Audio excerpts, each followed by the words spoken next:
السلام علیکم ورحمۃ اللہ وبرکاتہ نحمده ونصلی علی رسوله الکریم اما بعد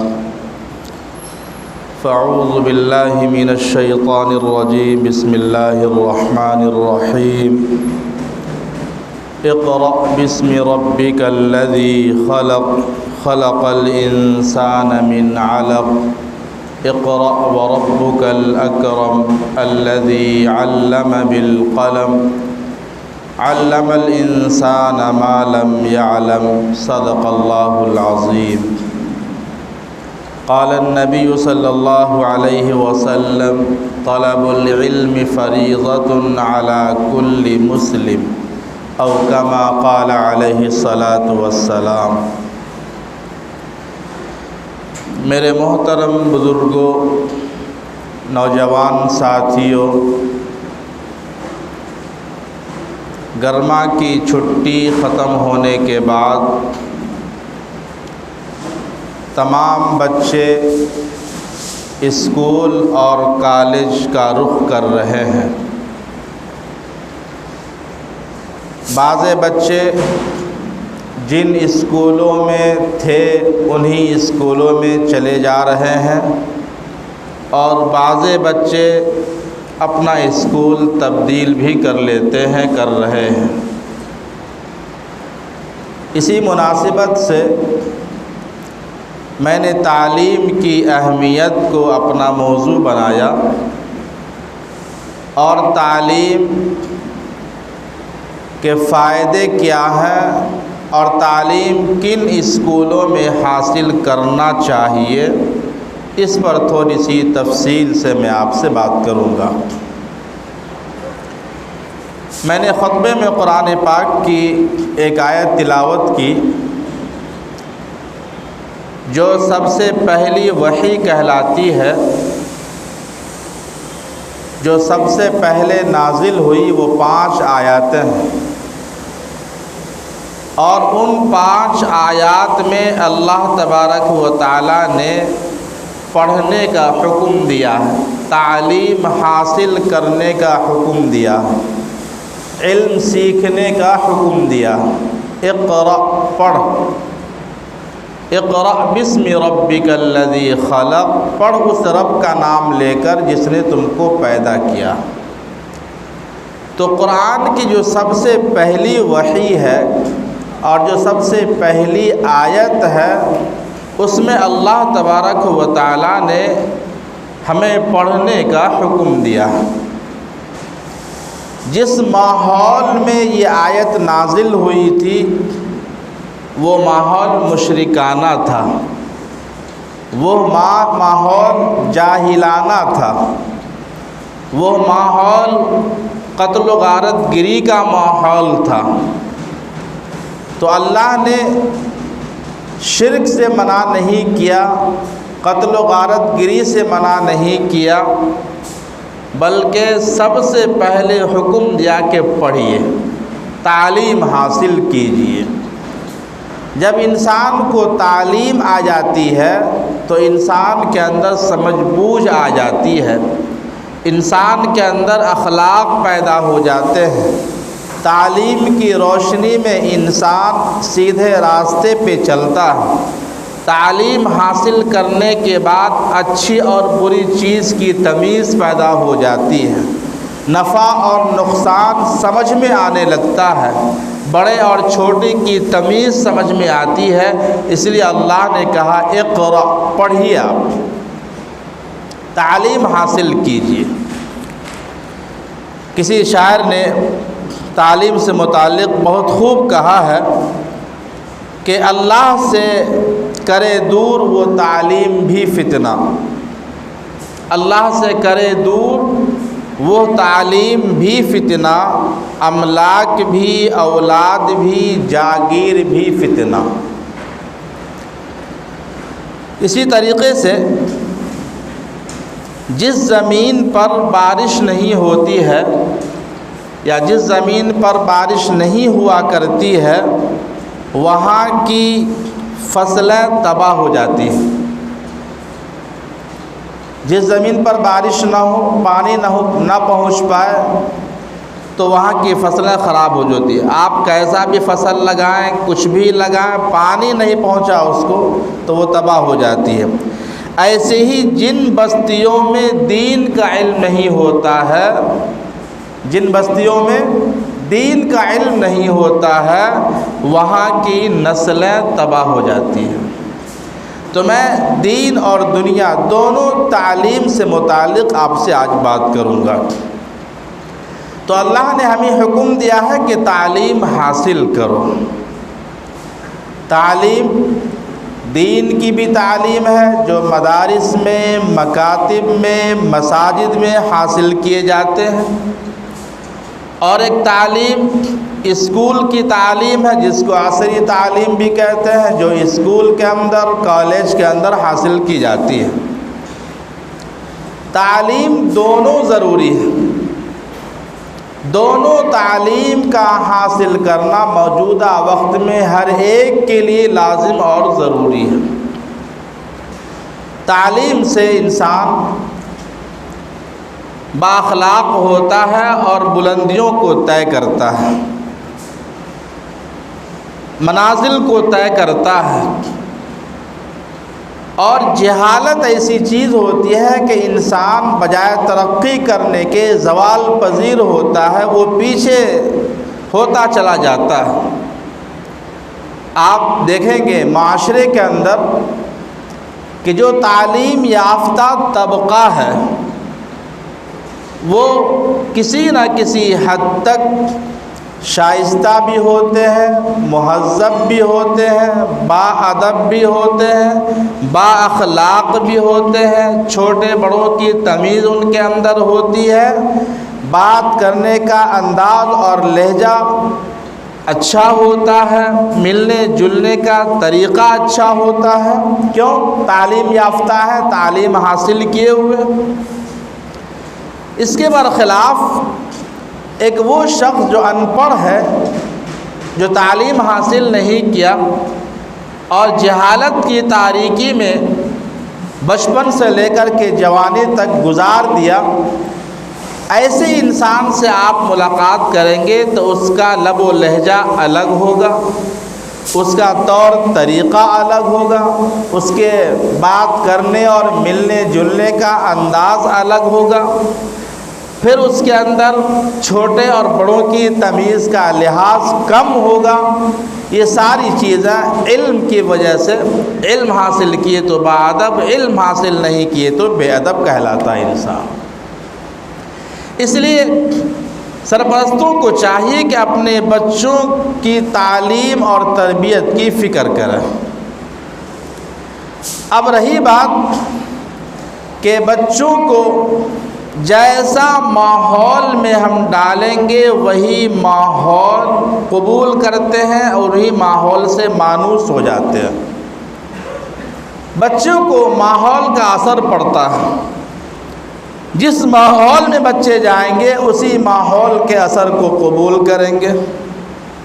اگر ہم نے بچوں کو اچھے ماحول میں ڈالا ہے، دینی ماحول میں ڈالا ہے، اصلاحی ماحول میں ڈالا ہے، تو بچے ہمارے اسکول کی تعلیم کے ساتھ ساتھ ان کے اندر دینداری بھی ہوگی، سمجھداری بھی ہوگی، اور اپنے دین اور اپنے آپ کی شناخت ہوگی کہ میں کیا ہوں اور مجھے کیا کرنا چاہیے۔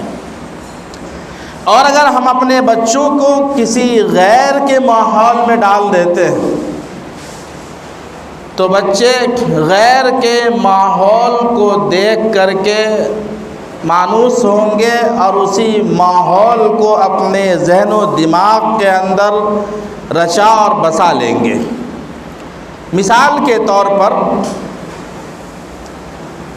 ہم اپنے بچوں کو، میں یہ باتیں اس لیے عرض کر رہا ہوں تاکہ اپنے بچوں کو جس اسکول میں ڈالنے جا رہے ہیں اس اسکول کے ماحول کو اور مینجمنٹ کو پہلے سمجھ لیں۔ اگر ہم نے اپنے بچوں کو کسی مشرکانہ اسکول میں ڈال دیا، عام طور پر ہمارے بچے 5-6 کلاس اپنے قریب کے اسکول میں پڑھتے ہیں، لیکن اس کے بعد بڑے ہونے کے بعد ہم یہ چاہتے ہیں کہ کسی اعلیٰ اسکول میں جائے، بڑے اسکول میں جائے اور اچھی کامیابی ملے دنیاوی اعتبار سے، تو ہم ایک ایسی اسکول کا انتخاب کرتے ہیں جن اسکولوں کی فیس زیادہ ہوتی ہے اور انہی اسکول کو ہم اچھا اور معیاری سمجھتے ہیں۔ آج کل کا یہ ماحول یہی ہے، جس اسکول کی فیس یا کالج کی فیس زیادہ ہو اس کو ہم اعلیٰ سمجھتے ہیں، معیاری سمجھتے ہیں اور انہی اسکولوں بچوں کو ڈال دیتے ہیں۔ بہرکیف اگر ہم نے اپنے بچوں کو کسی مشرکانہ ماحول والے اسکول میں ڈال دیا، وہاں پہ کیا ہوتا ہے؟ اسکول کھلتے ہی اسمبلی ہوتی ہے، بچے کھڑے ہو کر کے ہاتھ باندھ کر کے بچے اور بچیاں ادب و احترام کے ساتھ، ہر اسکول کا اپنا ایک ترانہ ہوتا ہے، ہر اسکول کا اپنا ایک نظم ہوتا ہے، اس کو پڑھا جاتا ہے۔ میں نے دیکھا بعض اسکول کے اندر دیوی اور دیوتاؤں کے سامنے بچے کھڑے ہو کر کے وہ نظم یا وہ ترانہ جو اسکول کا ہوتا ہے پڑھتے ہیں، اور ان ترانوں کے اندر دیوی اور دیوتاؤں کا تذکرہ بھی ہوتا ہے۔ بعض اسکول کے اندر اس کا اہتمام کیا جاتا ہے کہ مسلم بچوں کو ایک کنارے بیٹھا دیا جاتا ہے اور بیٹھ کر کے وہ دیکھتے بھی ہیں، پڑھتے بھی ہیں، اور یہ منظر پیش کرتے ہیں کہ ہم مسلم بچوں کو اس سے دور رکھتے ہیں، ہم مسلم بچوں کو اس کے اندر شامل نہیں کرتے، ان کو الگ ہی رکھتے ہیں، آپ کے بچے خراب نہیں ہوں گے، ہمارے ماحول میں نہیں ڈلیں گے۔ لیکن مسئلہ ایک دن کا نہیں ہوتا ہے، سال، 2 سال، 5 سال کا مسئلہ ہوتا ہے۔ بچے ان نقل و حرکت کو جب دیکھتے ہیں تو بچے ان ماحول سے مانوس ہوتے ہیں، متاثر ہوتے ہیں۔ اب وہی بچے گھر میں آ کر کے گھر میں لگے ہوئے مکہ اور مدینہ کی تصویر اور فریم اس کے سامنے ہاتھ جوڑتا، اس کے سامنے اگربتی لگاتا، کیوں؟ اس لیے کہ وہ دیکھا اسکول کے اندر کہ دیوی اور دیوتا کے سامنے ہاتھ جوڑا جاتا ہے، اس کے سامنے اگربتی لگائی جاتی ہے، کچھ جلایا جاتا ہے۔ تو چونکہ ہم مسلم ہیں اور ہمارے گھر کے اندر مکہ اور معظمہ مدینہ منورہ کی تصویر لگی ہے تو ہم بھی اس کا اکرام کریں، احترام کریں۔ اس طریقے سے ہمارے بچوں کا ذہن خراب ہوتا ہے۔ میرے محترم بزرگوں اور دوستو، مشرکانہ ماحول میں اپنے بچوں کو ڈالیں گے تو ہمارے بچے اعلیٰ تعلیم تو حاصل کر لیں گے لیکن ان کا ایمان خطرے میں پڑ جائے گا، وہ ایمان سے محروم ہو جائیں گے۔ ایمان جیسی قیمتی دولت جو اللہ نے ہمیں عطا کیا ہے، وہ ہمارے بچے ایسے ماحول میں پڑھنے کی وجہ سے ڈاکٹر تو بن جائیں گے، انجینئر تو بن جائیں گے، وکیل تو بن جائیں گے، افسر تو بن جائیں گے، لیکن اصل جو قیمتی سرمایہ ہمارے بچوں کے پاس ہے، ایمان کا سرمایہ، وہ اس سے ضائع ہو جائے گا، اس سے نکل جائے گا۔ بچے ہمارے ڈاکٹر ہوں گے، انجینئر ہوں گے، پیسے کمائیں گے، لیکن مسلمان باقی نہیں رہے گا۔ اسی طریقے سے اگر اپنے بچوں کو عیسائی مشنری اسکولوں کے اندر ڈالتے ہیں، عیسائیوں کے اسکولوں میں، وہاں بھی یہی کیفیت ہوتی ہے۔ بچوں کے سامنے عیسائی اپنا مذہب پیش کرتے ہیں اور اپنے مسلک کو ظاہر کرتے ہیں اور یہ بتاتے ہیں کہ سارا نظام اور سارا ضابطہ جو چل رہا ہے وہ عیسیٰ علیہ السلام کی وجہ سے چل رہا ہے۔ چنانچہ میں نے سنا کہ اسکولوں کے اندر، عیسائی اسکولوں کے اندر ایک بچے سے کہا جاتا ہے کہ تم بولو کہ اے اللہ مجھے چاکلیٹ دے، نہیں دیتا، نہیں ملتا۔ پھر کہا جاتا ہے کسی اور غیر کا نام لے کر کے، اے فلاں مجھے چاکلیٹ دے، نہیں ملتا۔ ان کے پاس ایک سسٹم بنا ہوتا ہے، ایک چیز لگی ہوتی ہے ایسی جہاں چاکلیٹ ہوتے ہیں۔ اب ان سے کہا جاتا ہے کہ اے بچے کہو اے عیسیٰ مسیح چاکلیٹ دے، چاکلیٹ گر جاتا ہے، بچے کو مل جاتا ہے۔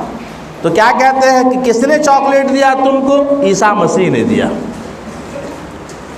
اس طریقے سے چھوٹے چھوٹے بچوں کے ذہن کو خراب کیا جاتا ہے اور وہ اپنی دعوت اور اپنی تبلیغ بچوں کے اندر پیش کرتے ہیں۔ آج ہر گھرانے کے اندر برتھ ڈے منایا جاتا ہے، مسلمان گھرانے کے اندر۔ یہ برتھ ڈے کا تصور عیسائیوں نے دیا ہے۔ آج ہم اس سے متاثر ہو چکے ہیں۔ بچے کے برتھ ڈے پر کیک کاٹنا، چاکلیٹ بانٹنا، یہ تو عام اسکولوں کے اندر بھی ہو گیا، گھر کے اندر بھی ماحول بن گیا۔ میں نے دیکھا مسلم اسکول کے اندر جہاں بہت اچھا نظام ہے تعلیم کا، لیکن جس دن جس بچے کا برتھ ڈے ہوتا ہے اس دن اس بچے سے کہا جاتا ہے آپ اپنی مرضی کا لباس پہن کر کے آئیے اور چاکلیٹ لے کر کے آئیے۔ اور وہ بچے چاکلیٹ لے کر کے جاتے ہیں اسکول میں کہ آج میرا برتھ ڈے ہے، اور وہ بچوں میں، دوستوں میں، کلاس کے اندر وہ چاکلیٹ بانٹتے ہیں، تقسیم کرتے ہیں۔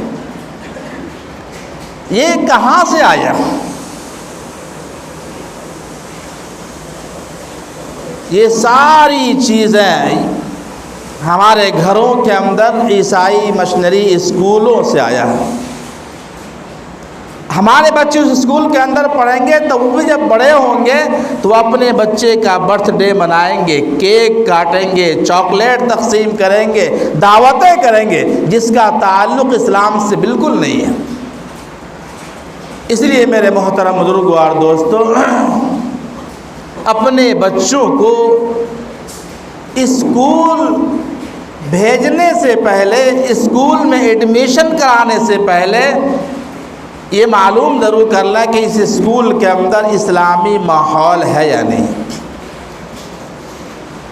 بچوں کی تربیت اور تعلیم کس انداز سے ہوتی ہے وہ معلوم کر لیں۔ زیادہ فیس دے کر کے پڑھا لینا کمال نہیں ہے، کم سے کم فیس دے کر کے بچوں کی تعلیم دی جائے اور ان کے ایمان کی حفاظت کی بھی فکر کریں۔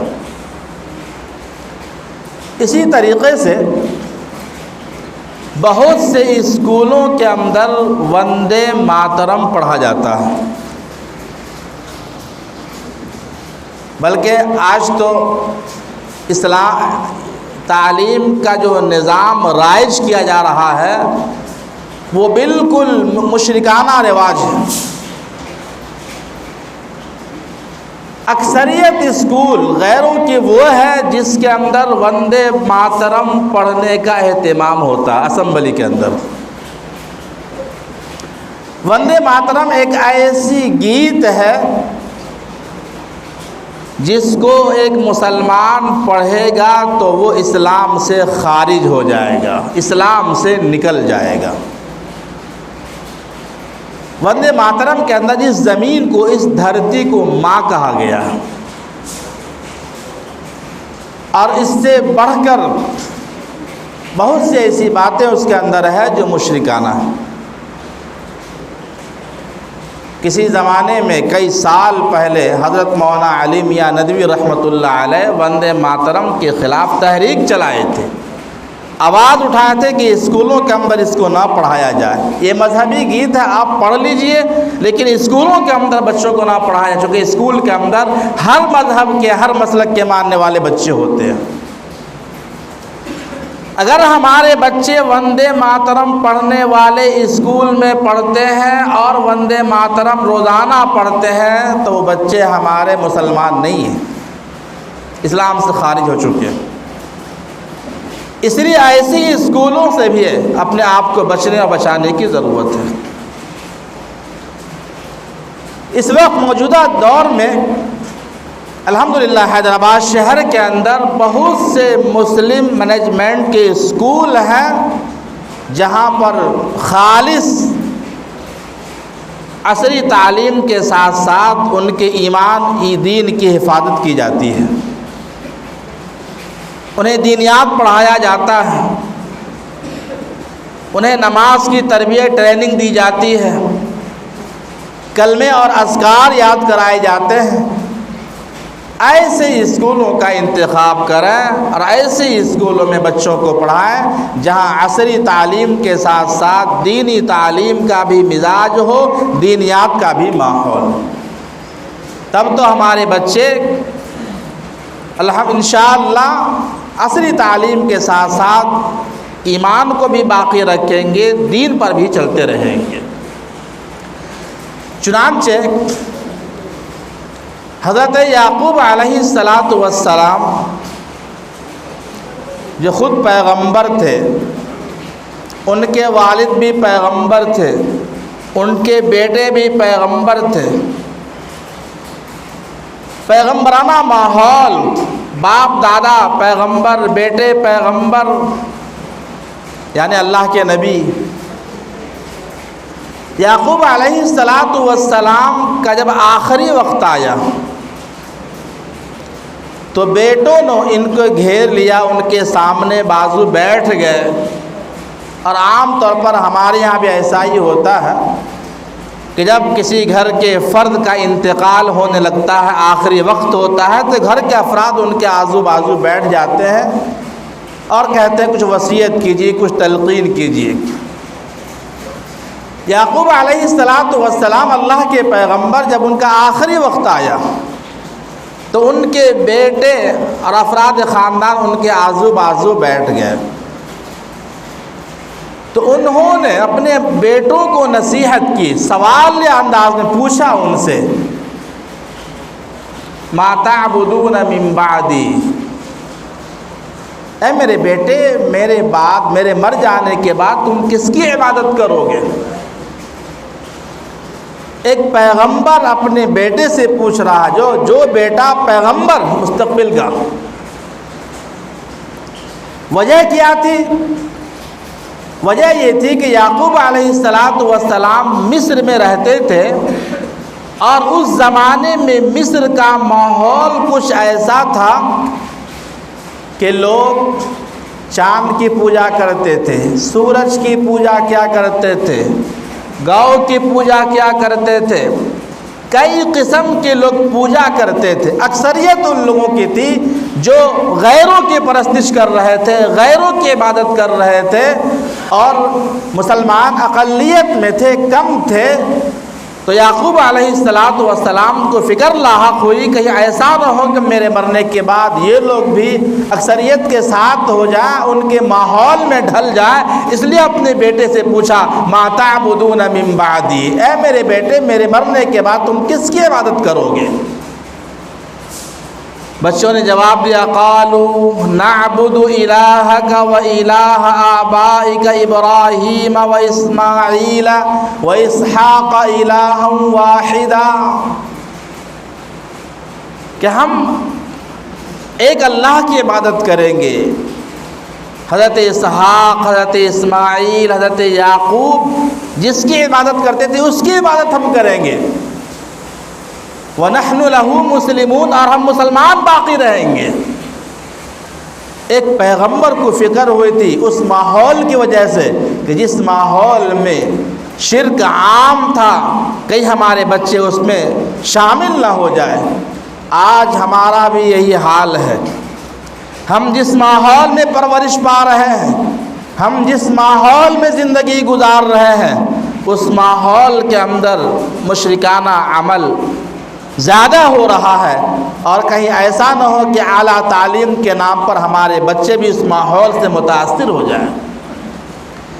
اس لیے ضرورت ہے فکر کرنے کی، ضرورت ہے اپنے بچوں کو اسلامی ماحول میں تعلیم دلانے کی، ضرورت ہے اپنے بچوں کو کہ ایمان کی حفاظت کی۔ میں جو مثالیں دیا ہوں، جو باتیں بتایا ہوں، آپ جا کر کے دیکھ سکتے ہیں کہ ان اسکولوں میں کیا سسٹم رائج ہے، کیسے تعلیم دی جاتی ہے، کیا کیا پڑھایا جاتا ہے بچوں کو۔ اس لیے میرے محترم بزرگوں اور دوستوں، اچھے تعلیم کے لیے اچھے اسکول اور کالج کا انتخاب کریں، اور اس بات کی فکر ہو کہ ہمارے بچے مسلمان باقی رہیں۔ آج بہت سے لوگ اعلیٰ تعلیم یافتہ ہیں، بڑے بڑے عہدے اور منصب پر فائز ہیں، لیکن اپنی شناخت نہیں معلوم، اپنا تہذیب، اپنا کلچر نہیں معلوم، اپنی تہذیب نہیں معلوم۔ مجھے ایک صاحب سے ملنے کے لیے کسی صاحب کے ذریعے سے جانا ہوا ایک ہوٹل کے اندر، اعلیٰ تعلیم یافتہ مسلمان تھے وہ۔ ہوٹل کے اندر گیا تو وہ صاحب چڈی پہنے ہوئے بیٹھے ہوئے تھے، چڈی یا ہاف پینٹ یا چڈی جو پہنتے سو انڈر ویئر، مسلمان تھے وہ۔ مجھے دیکھ کر کے توال لپیٹ لیے میرے احترام میں۔ کیا فائدہ ایسی تعلیم سے جو تعلیم ہمیں دین سے دور کر دے، جو تعلیم ہمیں اسلام سے دور کر دے۔ مردوں کے لیے بھی ٹخنے سے نیچے تک چھپانا فرض ہے، اس کے اوپر کھولنا گناہ ہے، گناہ کبیرہ ہے۔ آج ہمارے گھروں کے اندر مسلمان ہاف پینٹ پہن کر کے رہتے ہیں، یہاں تک پینٹ پہنے ہوئے ہوتے ہیں، اعلیٰ تعلیم یافتہ ہے، لیکن اپنی تہذیب کو بھول چکے ہیں، اپنی شناخت کو بھلا چکے ہیں۔ اس لیے میرے محترم بزرگوں اور دوستوں، ہمیں معلوم ہو جائے کہ ٹخنے گھٹنے سے اوپر کپڑا کرنا گناہ کبیرہ ہے تو ہم گھٹنے کے نیچے پہنیں گے۔ میں نے بہت سے گھروں میں دیکھا، بہت سے نوجوانوں کو دیکھا ہے جو اعلیٰ تعلیم یافتہ ہے اور اچھے عہدے پر ہیں، لیکن ہاف چڈی پہن کر گھروں کے اندر رہتے ہیں۔ اس لیے اپنے بچوں کی تعلیم اچھے ماحول میں دلائیے، دنیا کے ساتھ ساتھ دین کی تعلیم دلائیے، اسکول اور کالج کے ساتھ مکتب اور مدرسوں سے ان کو جوڑیے تو ان کا ایمان بھی باقی ہوگا اور وہ بااخلاق بھی ہوں گے اور سمجھدار بھی ہوں گے اور اسلام پر قائم و دائم رہیں گے۔ اللہ تعالی ہم سب کو دینی تعلیم اور دنیاوی تعلیم حاصل کرنے کی توفیق عطا فرمائے۔ اللہ تعالی ہم سب کو مشرکانہ عمل سے ہم سب کی حفاظت فرمائے۔ وآخر الدعوانا الحمد للہ رب العالمین۔